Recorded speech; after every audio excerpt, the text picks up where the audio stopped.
Thank you, Vijayji. Thank you for the wonderful session. Radhe Radhe, everyone. Welcome to our daily wisdom from Bhagavad Gita.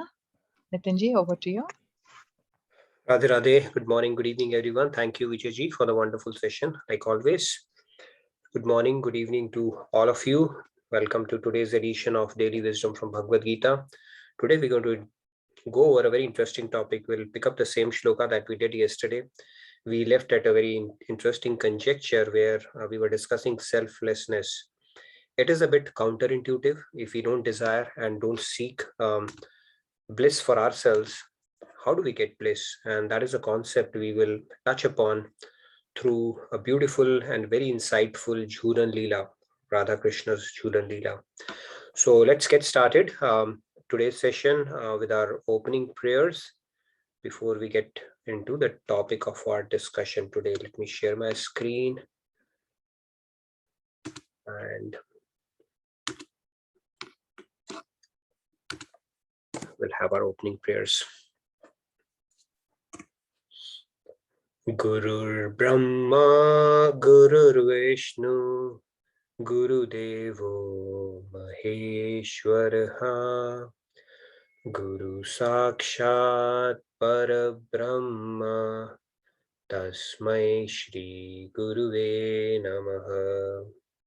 Vasudeva Sutam Devam Kamsa Chanuramardanam Devaki Paramanandam Krishnam Vande Jagadgurum. Krishnam Vande Jagadgurum. Radhe Radhe. Welcome again, everyone. Just going to stop share for a minute and share my screen again. I wanted to share before we start with our topic. Quick thing about the Gita festival that is coming up, the summit rather.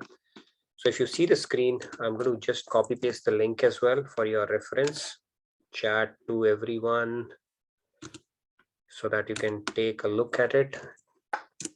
If you go to the summit, you can actually register for it for free.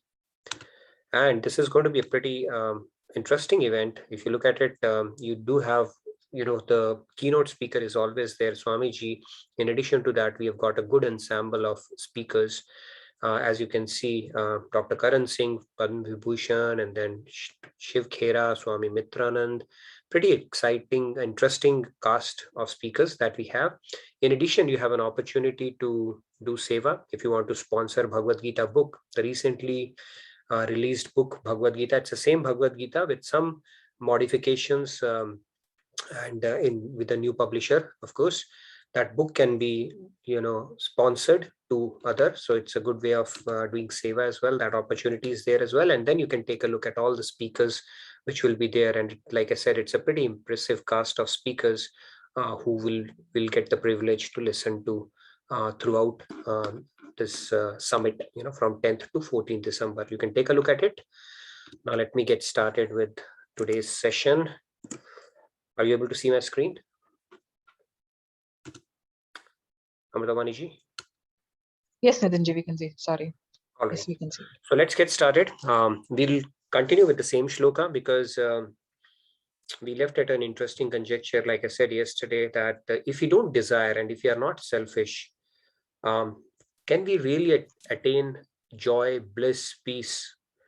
And when Lord Krishna is saying, with your mental grief departed, how can we get rid of grief when we give up desire and are not selfish? It is a bit counterintuitive because our experience, especially being materially conditioned, tells us that it's only when we think about ourselves or when we are selfish can we gain happiness.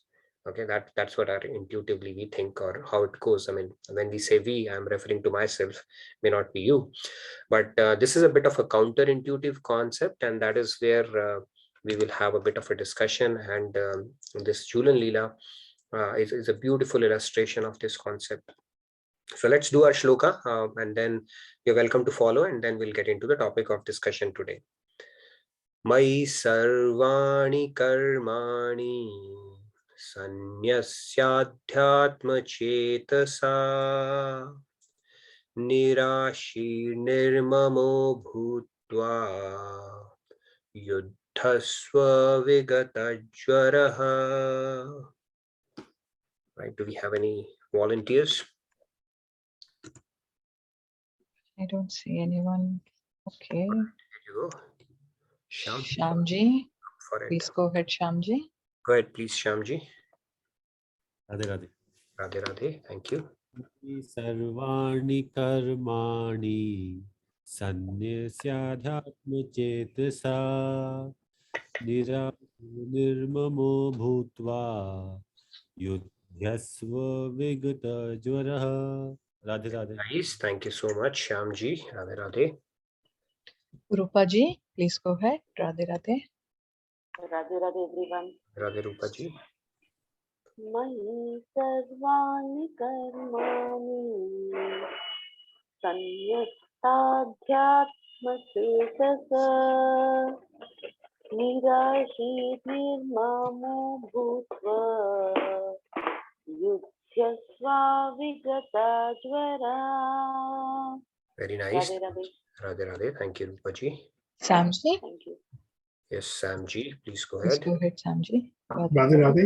Radhe Radhe. Radhe. Mai karvani karmani sannyasatma cetasam nirashir nirmamo bhutva yuddhasva vigatjvaraha. Radhe Radhe. Very nice, thank you, Samji. Radhe Radhe. Meenakshi ji, please go ahead. Radhe Radhe. Radhe Meenakshi ji. Radhe Radhe Nitin ji, Radhe Radhe everyone. Radhe Radhe. Mai sarvani karmani sanyasya-dhyatma-cetasa nirashi nirmamo bhutva yudhyasva vigatajvaraha. Radhe Radhe. Nice, thank you, Meenakshi ji. Radhe Radhe. Dinesh ji, please go ahead. Radhe Radhe. Radhe Radhe. Mayi sarvani karmani sannyasya-dhyatma-cetasa nirasi nirmamo bhutva yuddhasva vigata-jvara. Radhe Radhe. Very nice, Dinesh ji. Radhe Radhe. Thank you very much. All right, we have the last Lakshmi one. Prasanna ji, please go ahead. Radhe Radhe. Please go ahead. Radhe Radhe everyone. Mai sarvani karmani sanyasya-dhyatma cetasa nirashir nirmamo bhutva yudhyasva vikatajvaraha. Thank you, Radhe Lakshmi ji. Radhe. Radhe Radhe. Very nice. So let's get started then. So this shloka, like we said yesterday, Mai Antumi Sarvani, all Karmani works, Sanyasya, renouncing completely, Adhyatma Chetasa, with the thoughts resting on God, and Nirashi, free from hankering for the results of the actions, Nirmama, without ownership, Bhutva, so being, Yudhyaswa, fight, Vigata Jvara, without mental fever. Short translation: performing all works as an offering unto me, constantly meditate on me as the Supreme. Become free from desire and selfishness, and with your mental grief departed, fight. Desire and selfishness, if we get rid of it, how can we get rid of grief, or how can we be joyful, is what we are going to discuss today. So let's get started.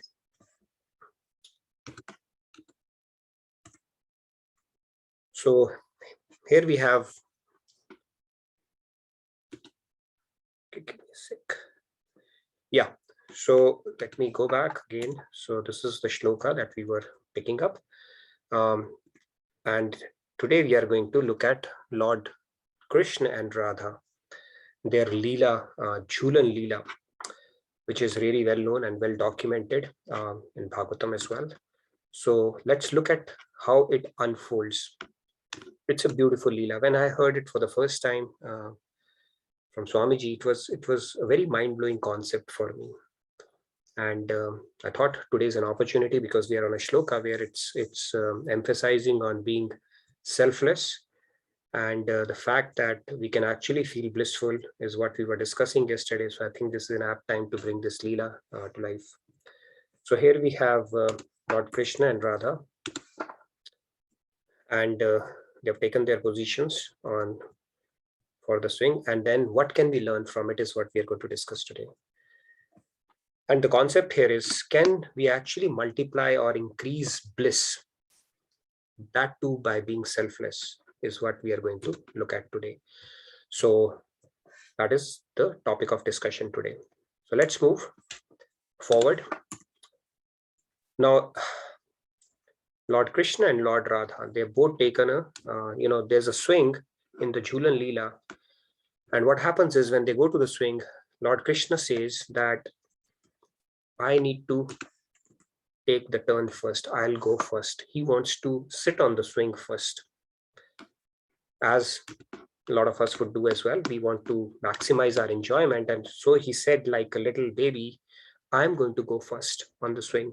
Okay, there's the first iteration. And guess what? Radhaji also says, no, I'll go first. So apparently they are stuck. Krishna says, I'll go first. Radha says, I'll go first. This is your iteration number 1. Now what happens after a few moments, both give it a little bit of a thought, deeper thought. And then Krishna says, okay, Radha, you go first. Now he's seated, he's agreed. You go first, he says. But exactly at the same time, Radha says, no, Krishna, you go first. Okay, again a stalemate. So first they had a stalemate by who will go first. Both were adamant. And after a moment, both are telling the other, you go first. Then what happens? There's another iteration. Then after a moment, again Krishna says, goes back to, he sticks to his gun and again goes back to the same thing. Okay, Radha, I'll go first. And guess what Radha says? She says, no, Krishna, I'll go first. So they are back to square one, how they started off with. So this continues for a while. Okay, so basically, as you can see, it is a stalemate. Stalemate is a term from chess, right? When nobody wins, you have to break that deadlock because nobody is willing to cede. Both want to have their say and somebody needs to broker peace or figure out a way to move forward. Now, what happens? Something is going on in their heads, obviously, because of which they are sticking to their stand. First, they are planned to go and then they said, all right, you go. Then they say, you go. The other person also says, you go. And then they say, okay, all right, I'll only go, right? So if you look at it from a materially conditioned mind, it's a pretty, thing that where the person is thinking of his bliss first. And that is why Krishna is saying, I'll go first. And Radha is saying, I'll go first. But then why are they asking the other person to go first is something that is a bit of a conundrum. And then if they have already asked, then why are they coming back to the same statement again? Now, what is going on inside God's head, not an ordinary soul can understand.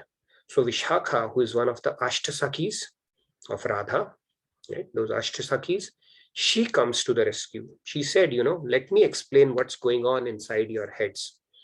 So basically, she explains the reason why Lord Krishna is saying, I'll go first is because he's letting Radha serve for Radha's happiness. He knows that Radha's bliss is in serving Krishna. And same goes for Radha as well. That is what Lalita is explaining, what's actually going on in their heads. And Radha is doing the same. He's letting Krishna serve for Krishna's happiness. Krishna is letting Radha serve for Radha's happiness, not for his own happiness. Same thing Radha is doing as well. And why do they change the stance then? But then Krishna's happiness is in Radha's happiness, and Krishna knows that Radha's happiness is in letting Krishna serve. So that is why he's now saying, okay, Radha, you go first. And same thing is happening with Radha as well, because Radha knows that, happiness is Radha's happiness is in Krishna's happiness, and she knows that Krishna's happiness is in letting Radha serve. I hope you're getting it. It's a bit of a two-step logic, but this is exactly what is happening. And then obviously after taking a pause, you can keep on taking that, it's kind of a recursive loop they are getting into. And then again, he says, okay, Radha, I'll go first because he's letting Radha serve for Radha's happiness. And same thing is going on with Radha as well. So you see how different it is from how materially we approach anything when it comes to taking anything or enjoying anything. It is just the opposite in the spiritual realm. So if you look at it, actually, it is happiness is in others' happiness is what they are actually seeking in both the cases. And happiness is in serving. Happiness is in others' happiness, and happiness is in serving is what they are actually illustrating this concept. Pretty deep concept, profound concept. In both the cases, even though it looked like they are seeking their own happiness, they are being selfish, they are actually not. They're still thinking about others' happiness and serving the other, and that is how it's going. However, now that stalemate had come, so Vishakha comes and explains it, and then what happens? Then the Ashtasakis were there with them in this JHULAN LEELA as well. So they said, okay, let's do one thing.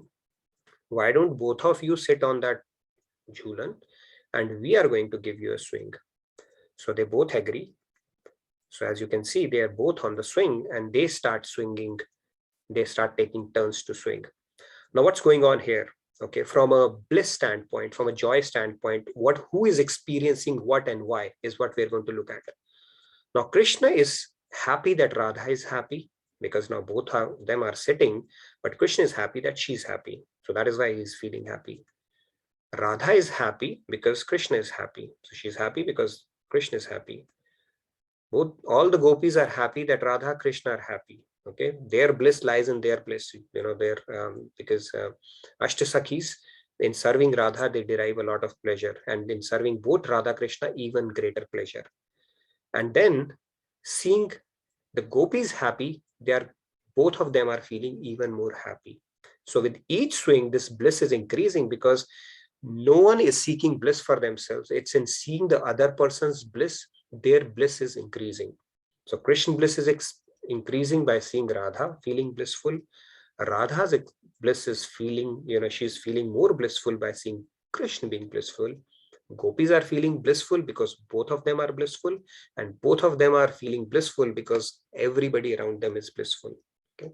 Nobody is seeking for themselves, and at the same time they're getting the bliss, and that bliss is increasing.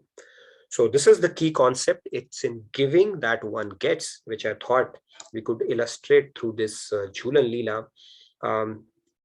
Pretty profound, but our scriptures have laid it out very, very nicely. But when I heard it for the first time, like I said, I was blown away with this concept. Counterintuitive to begin with, but very deep.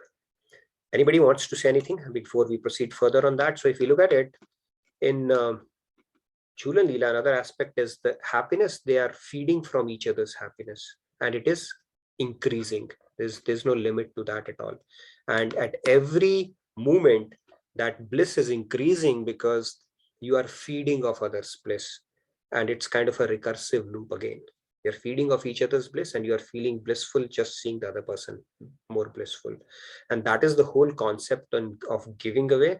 If you look at the universe also, the universe follows the same principle as illustrated by JHULAN LEELA so beautifully. So if we look at, some of the, like Swamiji's quote is there, ultimate dharma is to utilize all that we have in loving service to God. And in return, we get what we experience is divine love, which is precious, which cannot be articulated in words as such. And if we look at some of the great quotations, around giving, right from Martin Luther all the way to Winston Churchill or Rockefeller, that think of giving not as a duty but as a privilege. So it's a huge deal actually, just being able to give, or being in a position to be able to give, or being in a position to be an instrument of God to be able to give to somebody else. It's a huge privilege. And what are we doing for others is key. And the ones like Albert Schweitzer said, that only ones among you will be really happy are those who have sought and found how to serve. And then this one is also pretty interesting. It says no one has ever become poor by giving. And at least none of us would have heard about somebody who's actually a giver in charity, and there's a case study that person ended up becoming poor. We'd never hear that. Okay, that is how this actually universal principle works. So going back again, quick recap of this concept that we spoke about. The stalemate was not because they were adamant in seeking their own happiness. The stalemate happened because they were adamant on giving happiness to the other person. And they were always thinking about the other, whether they were asking to go on the swing first or they were letting the other person sit first. In both the cases, they are seeking the other person's happiness. So that was the key concept. And when they finally took on the swing, even the gopis or the Ashtasakis of Radha, they were also not seeking their own bliss, right? If let's say if some celebrity comes to our town and we have to have an opportunity to serve them, we might turn head over heels to serve them and come in the limelight, right? But in case of the Ashtasakis, all they were thinking was to serve Radha and Krishna for their pleasure, not that I'll take the swing or you will not, or I should get the privilege to do that. All they were focused on was to give bliss to, both Radha and Krishna. And Radha and Krishna, they were feeding off their bliss. They felt really happy or blissful seeing them in bliss, and they were feeding off each other's bliss as well. So it's in giving they were getting, and what they were getting in return, just by thinking of others' pleasure, was pretty immense as well. So that is the concept, which basically comes through this beautiful Leela. Any questions or any remarks anybody has before we proceed further? Sunitji's hand is raised. Radhe Radhe, Sunitji, please go ahead. Radhe Radhe Amritamani ji, Radhe Radhe Nitin ji. Radhe. I just want to add Nitin ji over here. I think today we are 77 on this group. Everybody must agree with me. Giving happiness to each other. We all of us enjoyed these days when we got newly married. But I want to say I have enjoyed this stage. Radhe Radhe. All right. Yeah, they say, right, when you share joy, it multiplies. And if you look at a lot of principles, including the principles that are now being adopted even in management and leadership, is like leadership through servitude. So it's in giving, it's in serving that you get, because that is how the universe works. We are supposed to serve and get things in return, as opposed to seeking for ourselves and hoarding it. Then it is not a lasting game. And that is basically reiterated in our scriptures as well. So when we start letting go, not seeking for ourselves, then the bliss is a natural consequence of what we end up getting. When we try to seek bliss for our own sake, because of the fact that we are selfish and we want to hold on to that, then we have seen through our experience, it doesn't last for long. It is temporary, and then we are not able to sustain that for a long period of time. And then giving aspect of it, if you look at it, I mean, it's not just one part of it is obviously not seeking for yourself and serving people. That's where you get, and serving could be in any form. And if you look at it even from a material standpoint, Rockefeller, before, even like Bill Gates, he used to, he's known as one of the biggest givers in the history of mankind, modern era, if you can call it, right? And then people actually who reach that stature, like not many people get this opportunity to reach the peak of materialism that an ordinary person only craves for, right? Only if I have so much of money and opulence, I'll be so happy. But there are people who have reached that stature, and then at that peak, they realize it's in giving. The thrill or that bliss that they get is much more, or the satisfaction that they get is much more than holding on to that and just utilizing it for own enjoyment alone, right? So that guy said that, giving is basically not just as a duty, it's actually a privilege, because not everybody gets that privilege where you can give to somebody. You could be an instrument, you could act as an instrument of God to help somebody. And not seeking for yourself anyway is a mindset that we can gradually work towards, because it is auspicious in a lot of ways as well. Any other comments, remarks before we can go further? Samji? Yes, Samji. Radhe Radhe Radhe. Like you, it was blown my mind as well. It is paradoxical, at the same time it's very interesting, and it makes more sense than the concept of Jhula you brought in. That makes very, very much big sense. Thank you. Thank you for letting me know this thing. This is a very interesting and very convincing. Thank you. Yeah, it is a very interesting concept. When I heard it for the first time, I was thinking about it for a long time, and it is a very interesting concept. And Swamiji told us, I remember it when, quite a few years back when we used to be in Phoenix. When I heard it, I was really thinking about it for a long time. I said how easily explained this concept and how beautiful it is. Pretty profound. Yes, I can. I still could not digest it, but I have to digest it later on. But all right. Yeah. It will take time to digest it, but think over it, mull over it. It's a very, very interesting concept. Yes. Do we have anybody else who wants to add? Yes, we have Padmaji's hand raised. Yes, Padmaji. Please go ahead. Radhe, Radhe. Just a quick thing, right? We're not conditioned. We are not like always trained to think that way. We are not always trained to respond that way. But if you really deeply contemplate on it, and accept that we are not trained this way, we are not reactive or responsive that way. But when you actually apply it, it liberates you from a lot of burden that you have upon yourself, and that actually in a spiritual path, especially on a spiritual path, when you let go and you let the other person say, you know what, okay, fine, you do whatever you want, so you're liberated from the burden that you carry upon yourself, and that gives you a path where you develop a very strong faith in God and say, okay, if this is what you want, let me just do it. So that is a very profound sentence for me to dwell over and contemplate on, which is let go and then say, you know what, okay, if this is what you want, God, let me just do it. And that liberates you. And the beauty and the application of what you experience after that, it's something that you really want to keep doing. Radhe Radhe. Beautiful points, Padmaji. And I think we all have experienced this phenomena to some extent, a larger extent or smaller extent, with people whom we love, around, especially kids. We would have felt this phenomena because it's in their happiness and we derive a lot of happiness, right? We feed off their happiness. May not be converse, especially when the kids are small, but at least, to some extent we would have experienced that, what it means in feeling happy or deriving pleasure from giving bliss to somebody else, right? We are not able to extend that to all walks of our life because, like I said, it's pretty counterintuitive.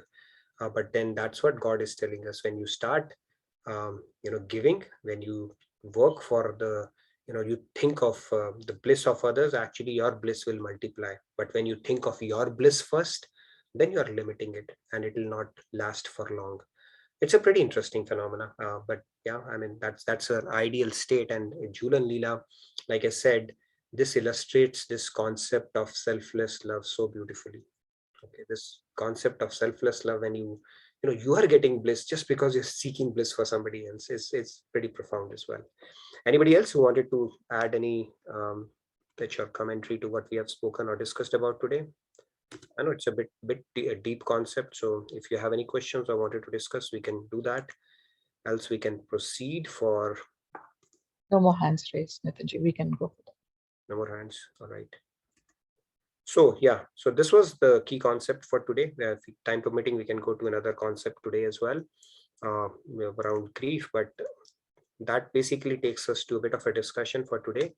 So yesterday I couldn't get that, but I was able to dig that particular quotation, which I was saying Swamiji had given us, that one of the great prayers, it could be, "O Divine Master, grant that I may not so much seek to be consoled as to console, to be understood as to understand, to be loved as to love. For it is in giving that we receive, and it is in pardoning that we are pardoned, and it is in dying that we are born to eternal life." So this was a beautiful one because we're talking about giving that we receive. So it reminded me of this quotation as well, which brings us to a bit of a discussion before we move further. Time permitting, we can do that. It's in giving that we receive. Any real life examples or realizations anybody would like to share around this concept? Because it is a very deep concept. And if you're able to pull out some examples from your real life where you have experienced that, that will really, inspire people or reinforce this concept that we've been discussing. Anybody who wants to do that? Padmaji, yes, please go ahead. Please go ahead, Padmaji. Right. I just want, like I usually write points, and I just want to put it out there for myself to think. Right. It's a very how should I say this? Like something that we are not used to, but and doesn't matter whether it's giving or anything in life, when you're really struggling with something that you're not used to, and you really step up to the plate and do something that which you're not used to. Like, for example, we all love ourselves, we all love our families, we love our kids, but sometimes when you extend yourself and then then you do something for another child, not your own, then in that moment, that what you experience is not just that bliss, but actually your own hurdle of not being able to penetrate to the next level. So what you're getting in that process is your own mindset and hurdles of thinking that you're not able to cross that bridge. But when you actually cross that bridge, the confidence and the strength that you actually get is what you're getting back, like thinking that I'm not able to do this. So that is one way to think, right? Okay, one way to really challenge yourself and know what you have and what capabilities that you have, whether it's in terms of love, empathy, compassion, passion, whatever that is. When you challenge yourself and put yourself in a very difficult situation that you're not used to, what you get back is that experience and realization that, oh, this is the strength that I have in me, and which I never actually knew that I had in me. So that is one opportunity where you have to challenge yourself and say, what is that I have in me that I haven't channeled or I have not realized that I have. So that is one way to think that, how you get, when you actually give something. And as you said, Nitinji, which is like, as mothers, we are so genuinely, it comes very natural that, the kind of love and deeper affection that we bring to a child. So that is the experience that we experience. So if we really want to grow like spiritually, I think, when you really understand the deep love and compassion that you have as a mother for your child, that is the beauty, the very closest beauty and love and compassion that you would get from God constantly, that he's pouring on you. And that is what we are thriving for. So I think if we keep that in mind, we're constantly looking for what kind of giving is what we should be seeking. That's it. Yeah. Wonderful points, Padmaji. Also, I think to further add on to the points, beautiful points that you illustrated, is that when we start expanding our bubble with regards to giving more than seeking, it helps us create or curate the better version of ourselves and realize the true potential that we have as well. But when we limit ourselves to our needs alone and just catering to the mundane things around us, just purely born out of our own selfish desires, then we'll end up limiting ourselves as well. One story that comes to my mind is that of Sindhutai Sapkal. I think we discussed that in one of our sessions earlier as well. It's a beautiful story where that lady, she overcame so much of adversities and challenges and finally started an orphanage. She was the one who was actually forced to cut her umbilical cord with a stone in a horse, what do you call that, farm. That is, she was left stranded all on her own at that time. And then finally she survived. She was planning to give up her life. And then when she was sitting under a tree, she realized that this tree has just one branch and still it's able to provide shade to us. And then she could make something out of her life and do something good for others. And then she started adopting orphans and feeding them, with whatever she could, little meager earnings she could earn. And then she loved them so much that she actually gave her own child away because she did not want to be partial or biased towards them.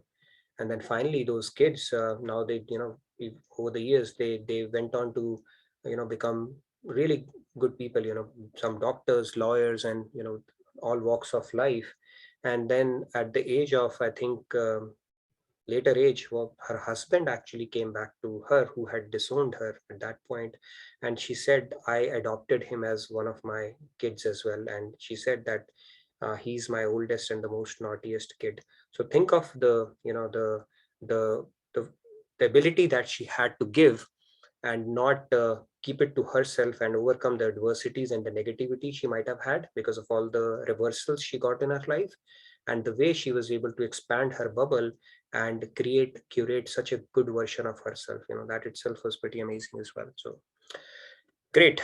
Anybody else who wanted to add to the discussion that we're having on this topic? I'll just read a quick comment. Sure. Okay, it's from Seema Ji. She says, when we forgive others, it is reciprocated. Same with Radha Krishna, reciprocate love, and thus the law of karma is employed. Very true. That is very true. yeah, I wanted to add one thing to on top of that. In real world, we may be second guessing that, does that person love me or not, or how much this person loves me. That question might be there in our heads, especially when we are growing up, may not be anymore. But then in case of God, it's a pretty straightforward rule. God loves us exactly the same way as we do, to the same extent, at the same moment, he'll reciprocate as well. So if we have to know how much we love, God loves us, we just have to ask that question to ourselves, how much we love God. He will reciprocate it exactly in the same sentiment, to the same extent, at the same moment. So it's a pretty straightforward rule in case of God and us. All right, his causeless love is there, but special love I'm talking about. It doesn't mean he hates us or he doesn't love us. He loves us regardless. But then when it comes to grace or that special part, that's exactly how he reciprocates. Yes, sorry, go ahead, Amitavaniji. Nitinji, there is one comment. Should I read it quickly? A couple of comments. Yeah, sure. Please go ahead. Okay. Yeah, it's from Anusha ji. She says, Radhe Radhe, say that we give something for the other person or people make them happy. But if the same thing that we give puts us in a difficult situation, how can we actually give? I don't know. I mean, I think it needs a lot of purity and your inner strength to be able to give, because giving is not an act, or loving is not an act. This is what we become, because that's the only thing we have to offer. It's a pretty ideal state, but I can tell you theoretically, I'm not there yet. So I don't know if I can answer that question, but that's what our scriptures are telling us. It's not conditional.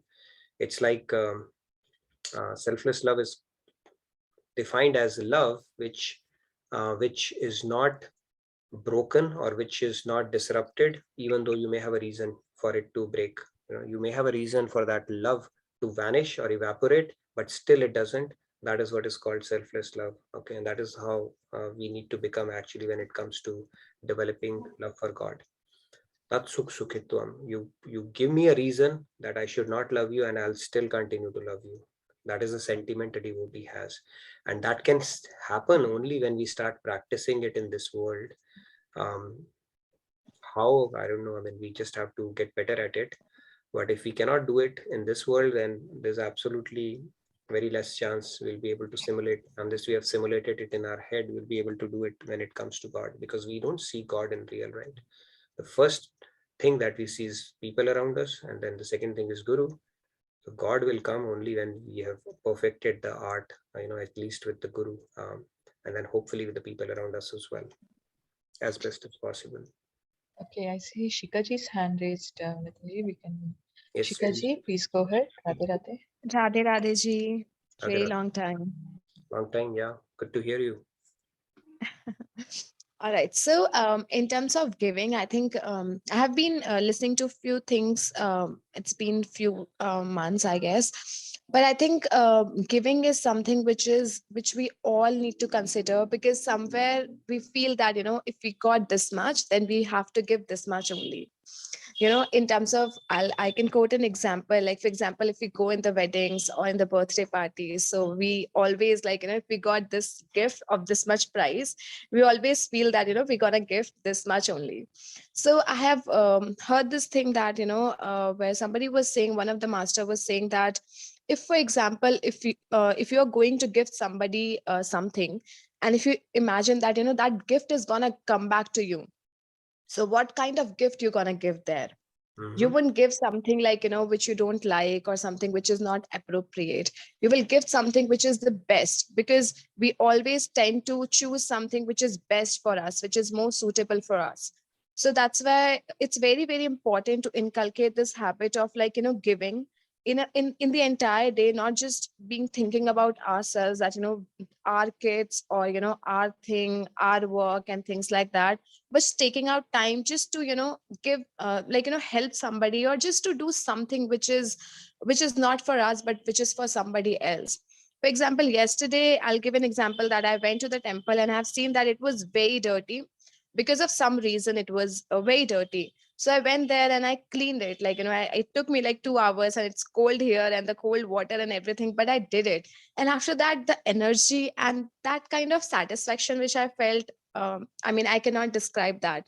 So I think, yeah, in this now, it's very important, to take out time for something which is not for us but for somebody else. And trust me, it gives the ultimate satisfaction. So yeah, thank you. Great point. Actually, I love that part, that when you gift somebody, think of it, what we'd like to have, and go with it. What goes around comes around, right? And even otherwise, that's a great mindset to have. And our scriptures also say, sacrifice purifies. So when it is not about yourself, whether it is seva or whether you're doing something, it will have the desired effect of cleansing, purifying ourselves. And because of that, we feel that satisfaction that you spoke about.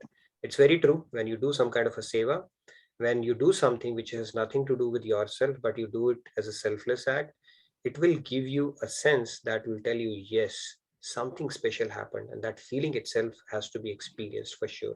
Thank you for bringing that up, Shikhaji. Beautiful. Yes, I can see, do we have Padmaji again? Yeah, we have Padmaji again. Do you? Sure, Padmaji, quickly. Let me see how much time we have. I had kept another concept. If we have time, we can cover it. Otherwise, we can continue. Right. It's only, only if you have time. There was, Shekharji mentioned this, and then something came up to mind, and this was a very nice thing. So, we always think, and then I hear like a lot of people, oh no, I'm being used, they're using me. And then somebody contemplated that very beautifully, and they said, you're being used because you're useful. And that was many years ago. And I said, let me think about this. So it took a while to think, okay, oh yeah, that makes sense. You're being used because you're productive. There's something that you can offer, whatever that is that the other person says. So I say, okay, that's a very positive way to think. But I contemplate on that a lot. Oh, that's a great way of looking at it. It reminds me of that movie, there was a movie, Dumb and Dumber. Optimism, talking of optimism. So there's a comedy movie, I'm sure a lot of you would have seen that, Dumb and Dumber, Jim Carrey's. So in that, I think one of the questions he asked, I had seen it long back, when I was in school. Okay, by the way, that was not too long back. So this guy asks this lady that, what are the odds of a guy like me, or, going out, or a girl like you agreeing to go out with a guy like me, something like that, he asks her. And she says, 1 in a million. And he gives a look as if his entire world has crashed. And then all of a sudden his eyes lit up again, and he said, you mean to say I've got a chance? Okay, so 1 in a million. That is the optimism that is needed to progress on the path of spirituality as well, actually. So if you look at it, there was a saint who was asking, his disciple came to him and asked him, how much time would it take me to realize God? And he said, as much time as as many years, as many leaves are there on this tree. And he said, that means it is a finite amount of time. And with a great aspiration, he started. He said, no, actually, you can do it in next so much 10 years or so. He was even more excited. And he said, you can actually, complete your realization within a year. He said, even more excited.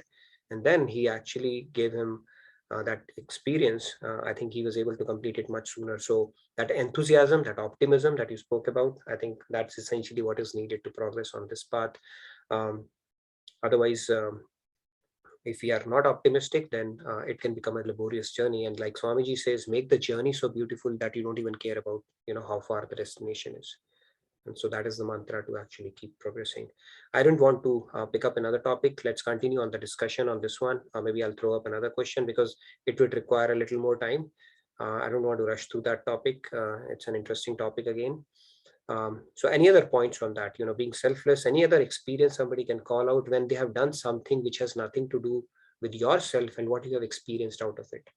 See, if you don't do it, God has its way to teach us those lessons as well. You would remember when you were bachelors, as a bachelor, you would think that you are the center of this universe, right? The whole planet system revolves around you. The whole world is destined to serve you. You are the most special person. Then you get married. The other person will come, like Varnashram Dharam, that those have been created in our scriptures, right? Then the other person will come and make you realize, hey, by the way, you are not the center of the universe. I exist too. And then you both start thinking that we are the center of the universe, and then the kids come along. They will tell you both of you are not. So life has its way of teaching us lessons. But then whenever we pick up something or take on something, at least I have experienced that, which has nothing to do about ourselves, and we pick up something, it gives you an immense sense of satisfaction. Something that can be only be experienced but not articulated. So similar to that, has anybody experienced anything, any act that they did not about themselves and the kind of satisfaction they derived or experience they would like to share?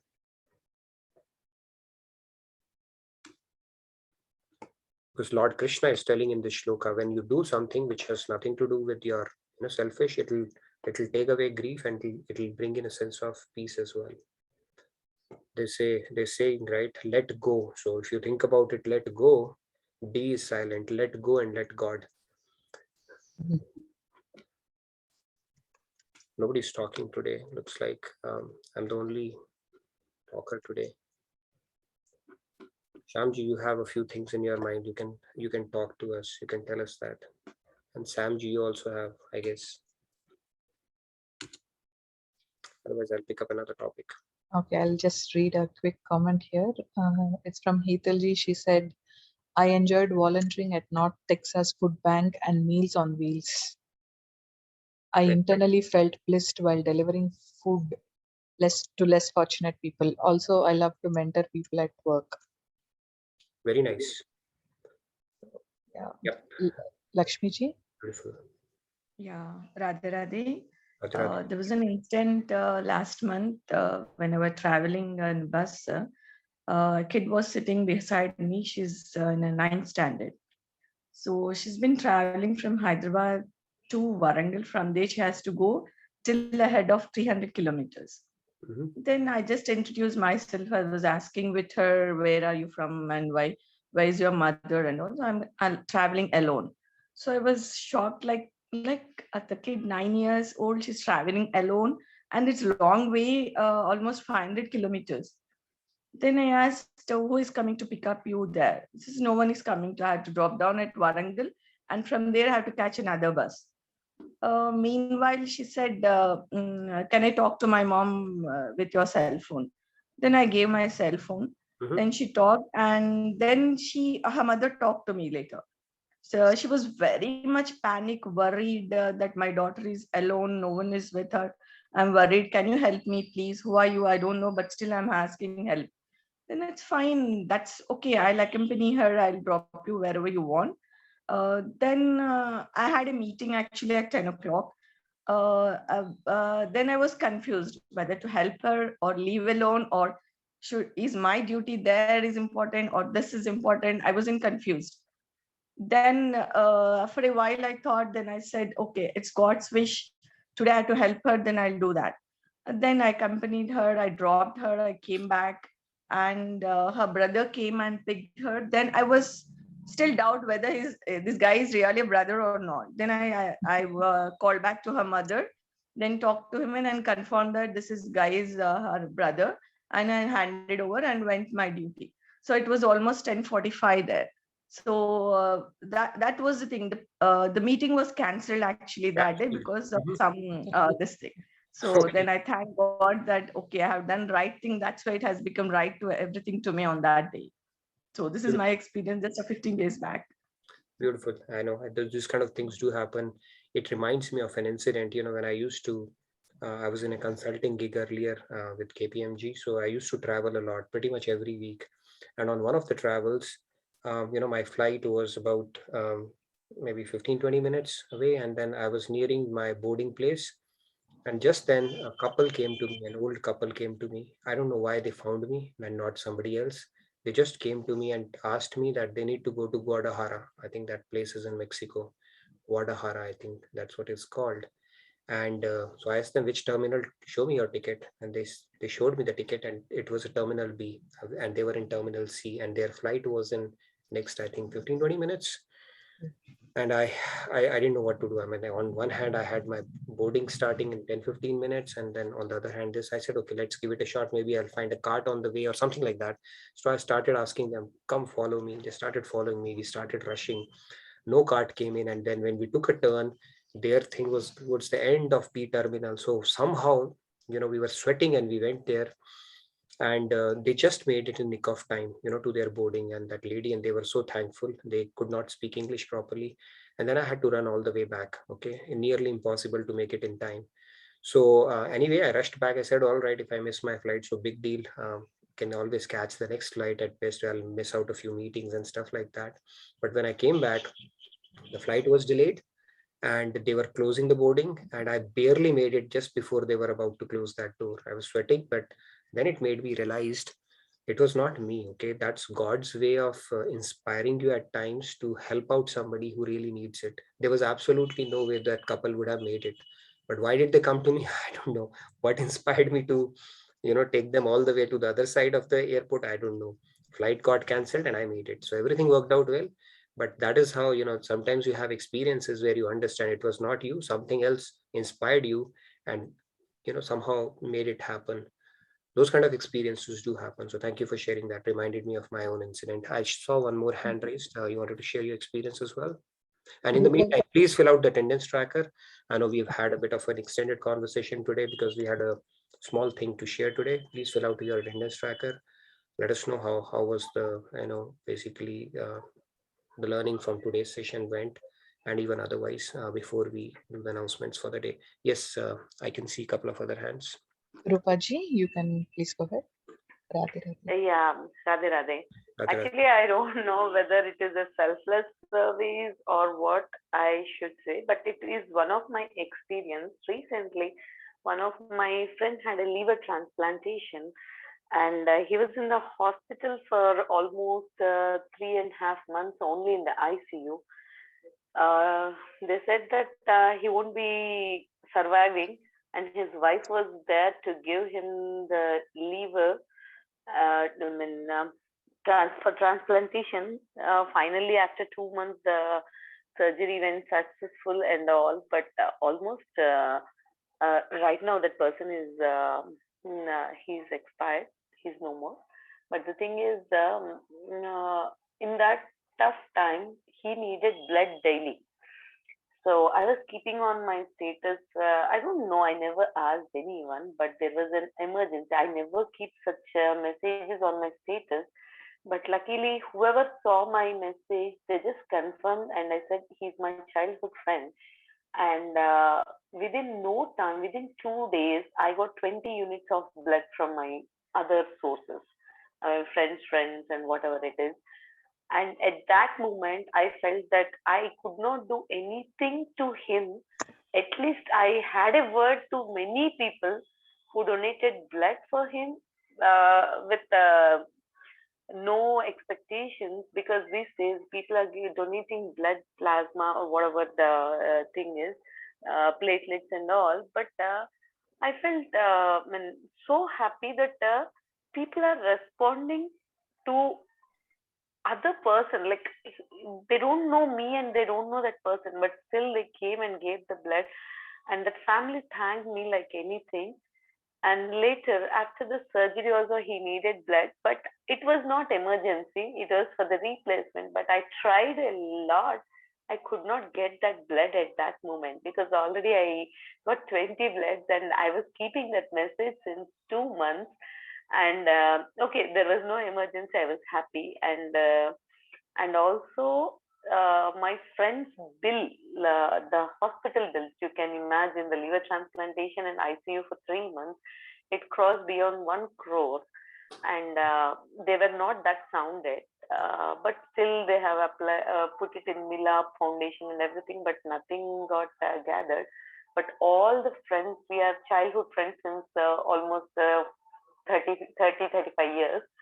So we all friends did not think even for a while, and we donated money, like some people 1 lakh, 2 lakhs, 50,000, 25,000 and all.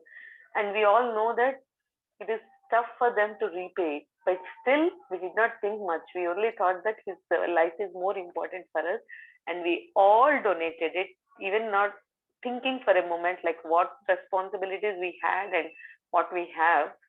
So at that time, as a friend or as a person, I could not do anything to him. Still, if I take his name, we get tears in our eyes. But still, we felt a happy or a satisfaction. We could be useful even for a small help of financial or donation of blood and all. It gave a lot of satisfaction to us, at least in this tough time. We could do something to him, and it gave a lot of satisfaction to us. So I don't know it's, Very what true. service we call or what No, help. because I mean, anything that we do yeah. basically, which is not about ourselves, will give you that sense of satisfaction because, um, when we approach anything with the purity of intention, like that is the best thing we can have, in any situation. And anything that is selfless, like I said, it will give you that sense that you cannot mistake that sense of satisfaction that you would feel invariably in any kind of an act like this. Wonderful example. Thank you so much, Rupaji, for sharing that. We can take one more maybe, and then Amutawaniji, over to you for the announcements. I can see one more hand real quick if we can take. Yes, Radhe But Radhe, tomorrow we will Hekdeji. continue with sorry, Amutawaniji, please finish it Please off. go ahead. Please go ahead, Nitinji. So we will Radhe continue Radhe. with 3.31 tomorrow. I just wanted to let you know, as I think we completed 3:30 and we'll continue with 3.31 from tomorrow. Yes, please go ahead. Radhe Radhe. This is while I was working.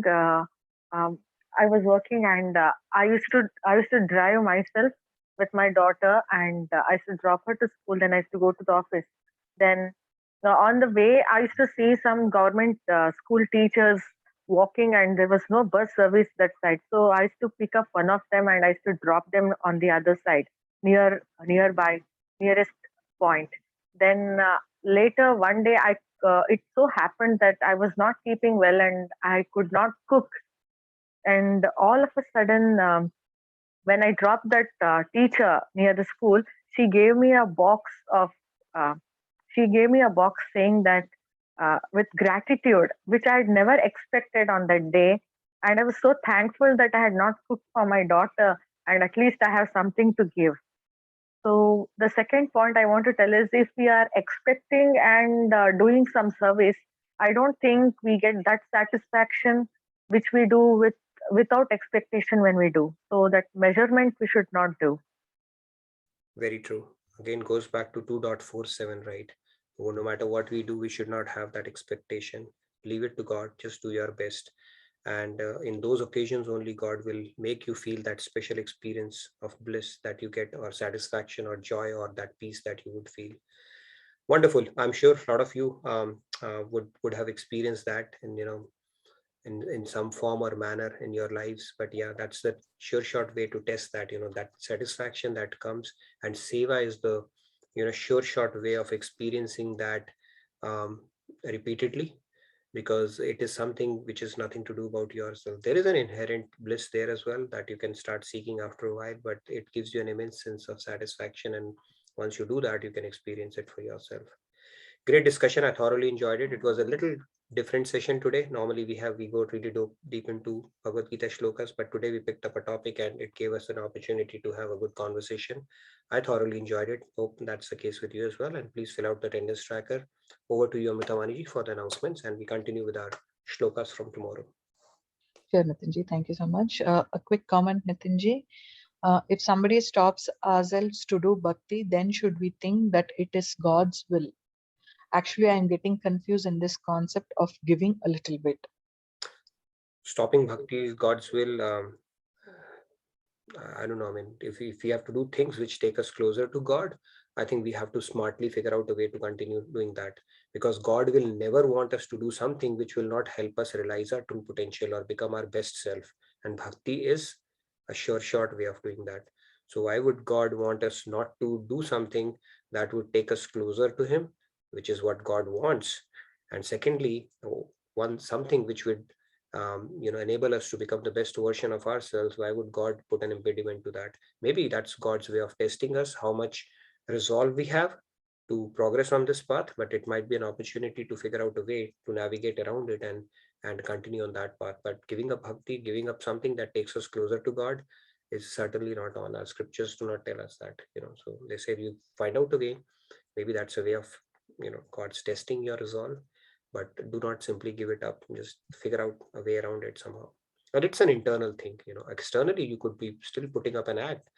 Internally, if you're associating your mind to God, nobody will come to know, right? If you're talking to me or anybody, you don't have to talk to me, of course, but then you can still do silently Radhe Radhe. Nobody can stop you from doing that.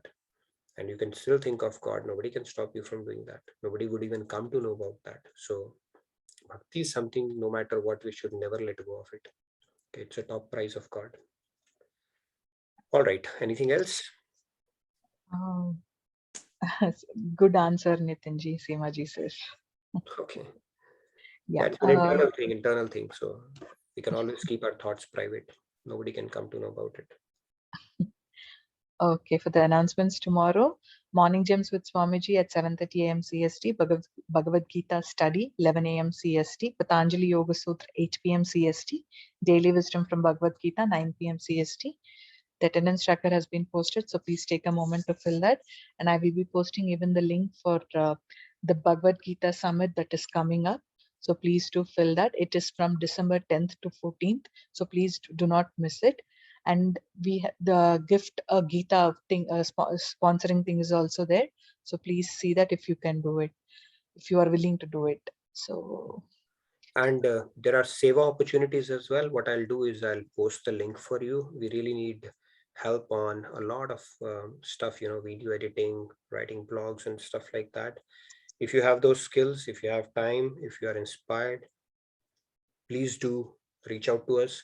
We always need help, and as we are growing, there's a great opportunity. We have to, spread this message to as many people as possible, and we need all the help that you can extend. So I'll share that link with you on our CIC interactive group, and please fill it up, and we can work out something around whatever interests you or whatever skills you have to offer. Okay, anything else, Samatawaniji? I can post the volunteering thing right now. Yes, please. If you can post that, that'll be nice. Yes, you I post will it in the group as well. Yes, I will post it. I mean, you mean you want me to post it in the interactive group also? Yes, please. And sure, let's post it here as well. So I will do it. And if you want to work on something related to Bhagavad Gita, especially presentation around something that you have learned, or you please reach out to me. If you want to work with me on some of the stuff that I do, reach out to me. I'll be more than happy to work with you. It's a great opportunity to team up for something really good. So please don't feel shy and reach out to me. We can always partner and work together on that. I posted that link also, Nitinji. So anybody interested, so please do sign up for that. Sure. Thank you. Okay, I see Surendraji's hand raised. I'll just Surendraji, Radhe Radhe. Radhe Radhe Prabhu. Radhe Radhe. A small quote I read somewhere is, भगवान ने हमारे को पेट भरने की guarantee दी है, पेटियां भरने की नहीं. Yeah, good one. Radhe Radhe. Yeah, Radhe Radhe. Thank you. In fact, when Brahmaji made us, they gave us two stomachs. Yes. One that you can fill with food, and the other one, it demands a lot more than that, right? It's always restless. So unless we give it some good food, it will always keep on demanding something, and it's never satiated. Okay, a lot of thoughts. You keep on giving it thoughts, and it will say, I need some more of it. Wonderful. Surendraji. So thank you. All right, we can do our closing prayers. I look forward to seeing you tomorrow. We'll continue with our 3.31 tomorrow. And thank you again for a fascinating conversation and your enthusiastic participation today. Nitinji, sorry to interrupt. I saw Chandruji's hand raised, so if you can take her real quick. It's my honor to get interrupted. Please go ahead. Chandruji, I saw your hand raised. If you would like to add in something. Yes, Chandru. Yes, I just wanted to say, can you hear me? Yes, we can hear you. Yeah, okay. All right. I just wanted to say the seva at the Gurdwara is nothing like it. Mm-hmm. That is the best experience I ever had. And I just was going to share something about that, but we'll do it tomorrow. Thank you. Sure, Chandruji. Sure, yeah. Nishkam Seva is the focal point there. It's beautiful. Okay, we can do our closing prayers and call it for the day. Radhe Radhe. Radhe Radhe. Thank you, Chandraji. Om Sarve भवन्तु Bhavantu सुखिनः Sarve survey Santu Niramaya Sarve Bhadrani Pashyantu Ma Kaschit Dukha Bhag Bhavet. Om Shanti Shanti Shanti. Thank you, everyone. Have a wonderful day and a great rest of your evening. I look forward to seeing you tomorrow. Thank you, Nitinji, for the wonderful session as always. Thank you so much, everyone, for your participation. Radhe Radhe. Radhe Radhe. Thank you, everyone. I will be closing the bridge now. Thank you, everyone.